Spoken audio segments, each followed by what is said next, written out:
இன்று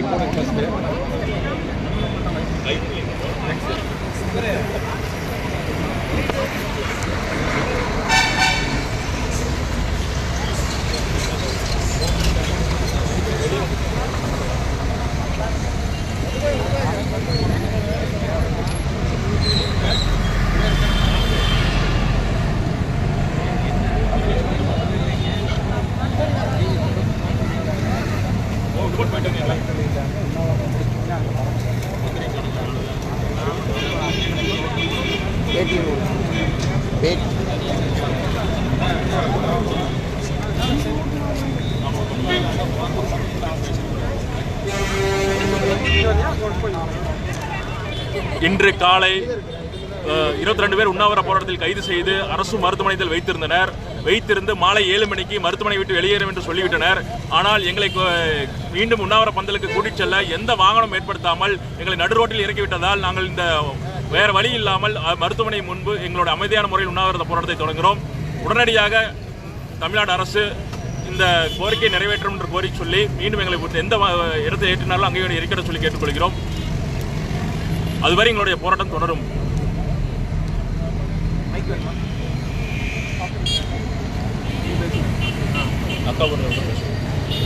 அதாவது தமிழ்நாடு அரசு விவசாயிகளை எப்படியெல்லாம் வஞ்சிக்கணும், அது காவல்துறை வச்சு என்னெல்லாம் பண்ணுறாங்க அப்படின்றதான் இன்றைக்கி நம்ம வெளிப்படையாக தெரியுது. நேற்று காலையிலேருந்து உண்ணாவிரதம் இருக்கிறோம். இன்றைக்கி காலையில் 2வது நாள் நம்மளை 2வது நாள் காலையில் 7 மணிக்கு அவசரமாக கைது பண்ணி கேட்டால் ஃபஸ்ட் எய்டு கொடுக்குறாங்களாம். இங்கே திருப்பூர் அரசு மருத்துவக் கல்லூரி மருத்துவமனையில் ஃபஸ்ட் எய்டு கொடுக்குறேன்னு அவங்க நம்மளை அங்கேருந்து தூக்கிட்டு வர்றாங்க குண்டுக்கிட்டா. நம்ம காலையிலேருந்து உணவு எடுத்துக்காமல் நம்ம தொடர்ந்து உண்ணாவிரத போராட்டம் கண்டினியூ பண்ணிகிட்டு இருக்கோம். இப்போ மறுபடியும் இல்லை, நீங்கள் வெளியில் போகலாம், நாங்கள் விட்டாச்சு, எங்களுக்கு நீங்கள் உண்ணாவிரத போராட்டம் இருக்கிறத பற்றி எங்களுக்கு பிரச்சனை இல்லை, நீங்கள் போகலாம். எதுக்கு தூக்கிட்டு வரணும்? உண்ணாவிரத போராட்டம் இருக்கிறது அறவழியில் அகிம்சை வழியில் போராடுறது இந்திய அரசியலமைப்பு சாசன உரிமை. இதை தடுக்கிறதுக்கு காவல்துறைக்கு யார் அதிகாரம் கொடுத்தது? தேவையில்லாமல் நாங்கள் அரசுக்கு கோரிக்கை வைக்கிறோம், அரசுக்கு எங்களுக்கு பதில் சொல்லுது. சம்பந்தம் இல்லாமல் காவல்துறை தலையிட்டு தேவையில்லாத பிரச்சனை கிரியேட் பண்ணி காலையில் 7 மணிக்கு என்ன சட்ட ஒழுங்கு பிரச்சனை வந்தது? இவங்களுக்கு கறிக்கோழி பிரச்சனை இல்லை, நியாயமான கூலி உரிமை கேட்டு போராட்டம் நடந்துகிட்டு இருக்குது. அடுத்த 21ஆம் தேதி பேச்சுவார்த்தை நடத்துறதுக்கான ஒரு இதை நோக்கி போயிட்டு இருக்கு. ஆனால் இன்னைக்கு தனியார் நிறுவனங்கள் அந்த பேச்சுவார்த்தை நடத்துறதுக்கு இடையூறாக பல்வேறு பிரச்சனைகளை செஞ்சுட்டு இருக்கிறாங்க. அதுபோக பல்வேறு விவசாயிகளை சட்டவிரோதமாக பொய் வழக்கில் கைது பண்ணுறாங்க. இனாம் பிரச்சனை, சட்ட திருத்தம், இந்த மாதிரி 3 கோரிக்கை அடிப்படையை வச்சு நம்ம உண்ணாவிரதத்தை இன்னைக்கு 2வது நாளாக திறந்துட்டு இருக்கிறோம். நம்மளை வேணும்னே மனசோர்வு அடையணும், இந்த போராட்டத்தை உண்ணாவிரத போராட்டத்தில் நீடிக்கூடாதுன்னு இந்த காவல்துறையை வச்சு நம்மளை அடக்குமுறை ஒடுக்குமுறையை செய்கிறாங்க. நாம் அறவழியில் அகிம்சை வழியில் போராடுற ஒரு குணத்தோட இன்னைக்கு நம்ம மருத்துவமனையிலேருந்து இப்போ 6 மணிக்கு மேலே 7 மணி பக்கம் நம்மளை வெளியில் விட்டப்ப நம்ம நேராக மருத்துவமனைக்கு முன்னாடி ஓரமாக நம்ம உட்காந்துட்டு இருக்கிறோம். எங்களை பெண்கள் உட்பட எல்லாருமே கிட்டத்தட்ட 22 பேர், காலையிலேருந்து 8 பெண்கள் 14 ஆண்கள் உட்பட, அதில் ஒருத்தருக்கு மட்டும் சிகிச்சை கொடுத்துக்கிட்டு இருக்காங்க. மற்றவங்க எல்லாருமே தொடர்ந்து 21 பேர் உண்ணாவிரத போராட்டத்தில் இருக்கிறோம்.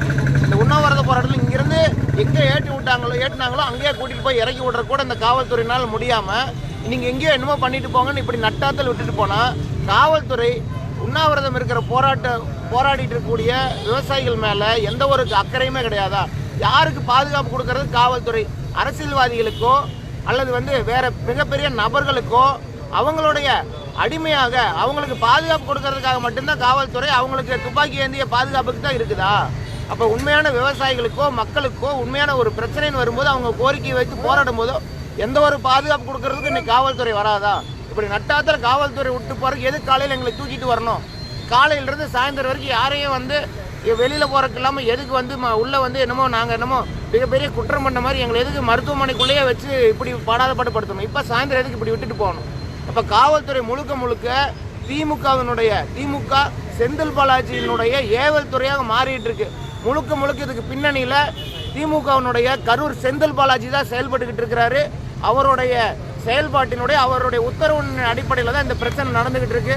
விவசாயிகளை ஒருபொழுதும் அழிக்க முடியாது. நாங்கள் உண்மையான போராட்டத்திற்காக அமைதியான அறவழியில் உண்ணாவிரத போராட்டத்தை எடுத்திருக்கிறோம். தமிழ்நாடு அரசு மு.க. ஸ்டாலின் முதலமைச்சர் அவர்கள் இந்த பிரச்சனை உடனடியாக தலையிட்டு எங்களுடைய உண்ணாவிரத போராட்டத்துக்கு எந்த ஒரு தொந்தரவும் வர்றதுக்கு இல்லாமையும் நாங்கள் வைத்த 3 கோரிக்கையை உடனடியாக தீர்ப்பதற்கான நடவடிக்கை எடுக்கணும்னு கோரிக்கை வைக்கிறோம். அமைதியான வழியில் அறவழியில் நாங்கள் ஓரமாக யாருக்கும் தொந்தரவு இல்லாமல் உட்காந்துட்டு இருக்கோம். எங்களை எங்கள் இடத்துக்கு கூட்டிகிட்டு போய் தொடர் போராட்டத்தை கண்டினியூ பண்ணுறதுக்கு உண்ணாவிரத போராட்டத்தை தொடர்றதுக்கு விடணும்னு கேட்டுக்கிறோம்.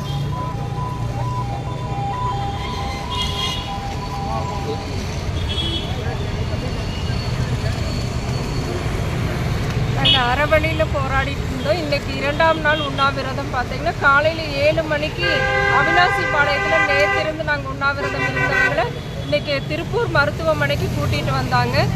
காவல்துறை பார்த்தீங்கன்னா இப்போ 7 மணிக்கு பார்த்தா கூட்டிகிட்டு வந்து வெளியில் விட்டுட்டு அவங்க பாட்டுக்கு போயிட்டாங்க.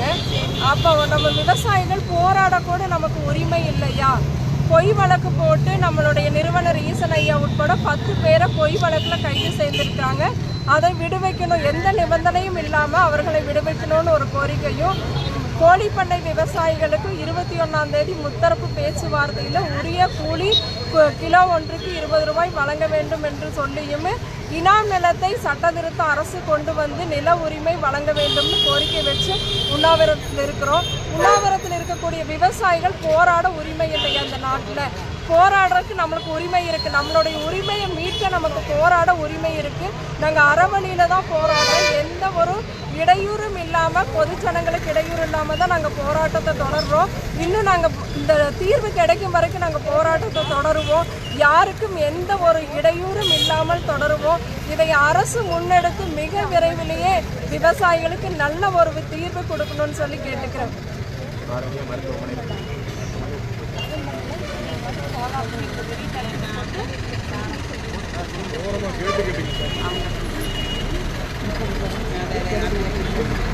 ஆமாம்.